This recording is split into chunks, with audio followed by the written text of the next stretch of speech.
안녕하세요, 장혜수입니다. 여러분들 이런 얘기 많이 들어보셨죠? 위기는 곧 기회다. 위기를 기회로 만드는 슬기로운 방법.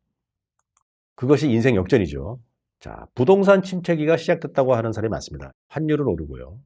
또 금리도 오르고요. 그리고 주식시장과 채권시장은 지금 상태가 좋지 않고 또 여러 가지 경제 지표도 좋지 않죠. 그래서 부동산 거래도 잘 안 되면서 부동산 침체가 시작됐다고 생각하는 많은데, 자, 기준금리가 오르면 부동산 시장에는 조금씩 그 영향이 이제 악영향을 미치는 걸로 돼 있죠. 왜냐면 시중에 이제 유동성 자금이 풍부해야만이 그게 부동산 시장으로 많이 흘러들어가는데, 유동성 자금이 이제 금리가 오르면 은행이나 이런 쪽으로 많이 들어가거든요. 그렇게 되면 이제 부동산 시장에서 돈이 빠져나갈 수 있기 때문에, 그렇게 되면 이제 부동산 가격이 하락한다고 보는 게 일반적이죠. 지금 한국의 기준금리는 3%입니다. 2022년 10월 12일 현재. 네. 과거에 이제 2년 전만 해도 0.5%였는데 그거에 비하면 굉장히 많이 올랐죠. 앞으로 한 3.5%까지도 올릴 계획이라고 해요. 왜냐하면 미국이 지금 금리가 3.25%인데 미국이 한 3.75%까지 올린다 그러잖아요. 원래는 미국 금리보다 우리나라 금리가 낮으면 안 되죠. 더 올려야 되는데 지금 우리나라가 금리를 그렇게까지 올렸다가는 나중 여러 가지 경제 상황이 더 나빠지기 때문에 그렇게까지는 못 올리지만 어쨌든 그래도 3.5까지는 올릴 가능성이 없습니다. 지금 또 심한 게 지금 인플레이션이죠. 그래서 물가가 지금 굉장히 상승하고 있어요. 예, 요즘 뭐 밥 한 끼 먹으려면 10,000원 갖고도 어렵다는 얘기가 있잖아요. 물가 상승으로 인해서 경기가 좋아지는 게 아니라 경기가 침체돼 있죠. 또 환율 상승과 경기 침체에 따른 부동산 거래가 지금 안 되고 있습니다. 거래가 안 되는 게 가장 큰 문제죠. 가격이 오르고 내리는 것보다도 거래가 안 되는 게 안 좋죠. 예. 거래가 안 되면 여러 가지 그쪽에 종사하는 사람들이 생계가 어려워지잖아요. 자, 제가 볼 때 부동산 시장은 당분간은 하락 국면을 연지 못할 것 같아요. 왜냐하면 여러 가지 경제 상황이 안 좋기 때문에. 하지만 대세 하락기는 좀 더 지켜봐야 될 것 같아요. 자, 부동산 가격이 하락하게 되면 뱃살은 옆구리부터 빠진다 그러죠. 저수지물은 사이드부터 빠져요. 즉 부동산 가격도 지방부터 시작해가지고 경기도, 서울 외곽, 서울 도심, 그리고 강남으로. 강남이 이제 최후의 보루, 최후의 야성이죠. 그래서 부동산 투자할 때 강남을 사거나 서울 도심을 사거나 아니면 서울 외곽을 사라 그러죠. 물론 지방이라고 다 그렇지 않은 건 아닌데 지방에도 핵심 도시는 또 다른 차원이지만 어쨌든 서울을 중심으로 놓고 보면 이렇다는 얘기죠. 그리고 이렇게 되면 빈익빈 부익부, 부동산 양극화 현상이 더 가속화됩니다. 자, 한국은행 기준금리 변동치 잠깐 보시고 가실게요. 2020년에 0.5%까지 떨어졌던 게 경기를 활성화시키기 위해서 금리를 낮췄죠. 유동성을 공급을 해줬잖아요. 그래서 부동산으로 돈이 많이 들어가서 부동산이 이제 폭등하게 된 그런 계기가 된 건데 지금 금리를 지금 현재 2020년 10월에 3%까지 올렸어요. 이게 이제 3.5%까지 올린다라고 하는데 자, 미국도 금리가 우리나라 금리보다 훨씬 낮게 떨어져 있었죠. 2020년에.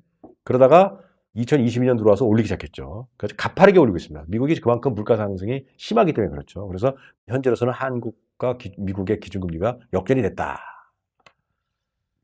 여러분들은 이렇게 부동산 경기가 하락이 되면 울상을 짓거나 부동산 투자를 포기할 게 아니고요. 매수자 우회 시장을 노려야 돼요. 부동산 침체기 때는 좋은 물건을 낚아챌 수 있는 기회가 있거든요. 부동산 호황기 때는 절대 좋은 물건 못 삽니다. 그래서 부동산 부자는 침체기 때 탄생하지 절대 부동산 호황기 때 탄생하지 않아요. 침체기 때 좋은 물건을 사가지고 가격이 많이 오르기 때문에 돈을 버는 거죠. 그래도 일반인들은 침체기 때 부동산 헐값에 매도하여 큰 손해를 보는 거예요. 거꾸로 가는 거죠. 그러니까 지금 집을 팔려고 하는 사람들은 잘 생각해 보셔야 돼요. 침체기 때 매수하기 힘든 부동산을 매입해서 부동산 시장 회복기 때 큰 이익을 얻는다 그래서 묘지 위에 댄서라고 하죠. 대부분의 사람들은 부동산을 헐값에 팔아서 손해를 보는데 이 사람들은 이때 물건을 사가지고 큰 돈을 번다. 거꾸로 가는 거죠. 전설적인 부동산 재벌인 월터 쇼렌스타인이라는 사람이 있습니다. 지금 돌아가셨지만 이분이 호황기 때 현금을 확보를 해서 그러니까 남들이 막 살 때 팔아요. 그리고 침체기 때 매수하는 거예요. 그때 뭘 사냐? 싼 게 비지덕이기 때문에 호황기 때 사기 힘들었던 좋은 물건을 사는 거죠. 가격이 떨어지질 않아요. 그거는 가격이 떨어지면 기다리면 안 됩니다. 좋은 물건은 가격이 떨어지는 게 드물어요. 그래서 이분의 지론이 비쌀 때 사서 더 비싸게 팔아라. 비쌀 때 사서 더 비싸게 팔아라. 그래서 여러분들이 지금 비싼 물건을 살 수 있는 기회입니다. 이제 부동산 시장은 싸게 사서 비싸게 팔고 남들이 다 아는 아파트나 빌라 투자를 해서 돈 벌는 시대는 이제 지났죠. 블루오션의 세계로 가셔야 돼요. 블루오션의 세계는 뭐냐? 내가 전혀 몰랐던 물건입니다. 그래서 공부를 하셔야 돼요. 내가 전혀 몰랐던 물건을 어떤 물건이 좋은지를 공부하셔야 돼요. 가족이나 지인들이 알면 하지 말라고 말리는 물건. 야, 그거 잘 샀다. 그거 잘 샀네. 앞으로 그거 돈 좀 되겠어. 그거 잘못 산 거예요. 건물보다는 땅. 내가 항상 제가 말씀드리죠. 주택은 공급이 늘어날 수 있지만 땅은 공급이 늘어날 수 없다. 그죠? 네. 우리나라에서 국토를 늘리는 방법은 바다를 매립하는 밖에 없어요. 남이 지은 건물보다는 내가 짓는 건물. 건물을 직접 지셔야 돼요. 물론 힘들지요. 네. 하지만 그래야 부가가치가 온전히 나한테 오는 겁니다. 아파트나 빌라보다는 재개발, 재건축. 남들이 모르기 때문에 돈이 되는 거예요. 남들이 알면 경쟁만 치열하고 돈이 안 돼요. 돈이 되셨다고요? 그거는 이제 운이 좋은 거지. 운이 좋은 거고 부동산 시장이 말도 안 될 게 폭등해가지고 그때 이제 이득을 취하는 거죠. 그러나 그때 또 못 팔어. 그럼 또 부동산이 또 안 좋아. 그럼 뭐예요? 들고만 있지. 기분만 좋았다가 기분 나빠지는 거지. 현금화한 게 아니잖아. 그러니까 돈이 안 되는 거죠. 영속적인 가치 창출이 가능한 부동산 투자를 해라. 이거는 부동산 시장과 상관없어요. 호황이든 불황이든 상관이 없는 겁니다. 신축 가능한 땅을 찾아라. 주차장을 확보하고요. 북로에 인접하고 사선 제한 1조권 확보가 되는 것. 또 상권이 확장되는 지역. 꼭 강남만 고집하거나 용산만 고집하지 마시고 서울은 다획화 시대예요. 노원에도 좋은 땅이 있고 수유리에도 좋은 땅이 있고 신정동에도 좋은 땅이 있는 겁니다. 거기에 상권이 모여있는 그런 쪽에 신축 가능한 땅을 찾아라. 빈 땅은 없으니까 나대지는 오래된 건물을 헐어버리는 거죠. 그래서 주차장이 확보가 되는 걸로. 자, 주차장이 확보가 안 되면 어떻게 하냐? 오래된 건물은 화장바를 잘 받으면 돼요. 즉 리모델링이 가능하게 하면 됩니다. 리모델링. 리모델링이 수직 증축이 되잖아요. 30%까지는. 그래서 리모델링으로 임대료를 상승시키는 거예요. 그 대신 내가 명도를 할 줄 알아야 되겠죠.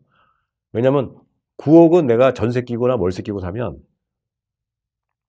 임대 수익이 낮거든요. 그 내가 현찰이 많이 묶여버리게 되는 거잖아요. 그렇다고 그 사람들 내보낼 수도 없어요. 명도가 힘들잖아요. 그러니까 명도가 되는 걸로 사가지고 다 내보내고 그리고 다음에 대출을 받아가지고 지어서 다시 임대료를 맞추는 거예요. 그러면 리모델링을 싹 해보세요. 수리를 하면 임대료가 상승이 되잖아요. 그렇게 해가지고 내가 임대료를 올리는 거죠. 아니면 내가 되팔거나. 그렇게 되면 자산 가치도 껑충 뛰는 거죠. 이게 고수들이 많이 하는 방법입니다. 뭐 하나 샀는데 가만히 있었는데 시장 상황이 그냥 갑자기 좋아져가지고 돈을 벌었어. 그거는 이제 사실 제대로 된 투자가 아니고 그게 또 맞추기가 쉽지가 않아요. 그러니까 이런 거 신축이나 리모델링을 한번 요즘 그거 공부 배우는 분들도 많이 있고 또 전문가들의 도움을 좀 얻으면 여러분들 잘 몰라도 가능합니다. 자, 재개발, 재건축 매물은 입지나 커뮤니티가 중요합니다. 앞으로 재건축, 재건물을 아무거나 다 무조건 사시면 안 되고 부자들이 선호하는 합리타운, 개포동이나 대동 재건축, 또 용산, 또 마포, 또는 그 번동이나 장이동, 석관동처럼 신흥 주거단지로 급부상하는 것. 이런 것들이 앞으로 부가가치가 높다. 또 하나 지금 이제 눈여겨봐야 될 게 요즘 강남에 말이죠. 오피스텔도 짓고 업무 오피스텔도 짓고 그러는데요.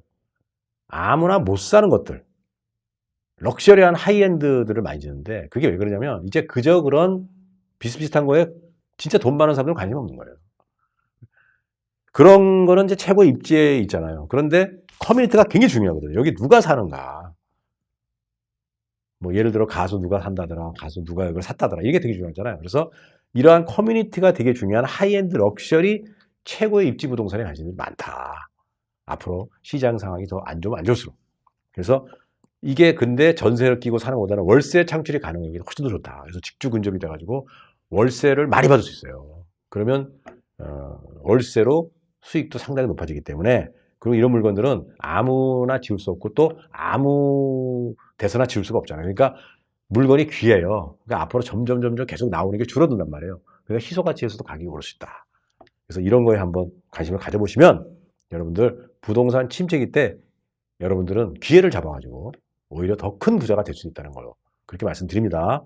부동산 침체를 해가지고 아무것도 안 하고 그냥 관망만 하거나 걱정만 하지 마시고요. 한번 잘 연구해 보시기 바랍니다. 여러분들 화이팅! 감사합니다.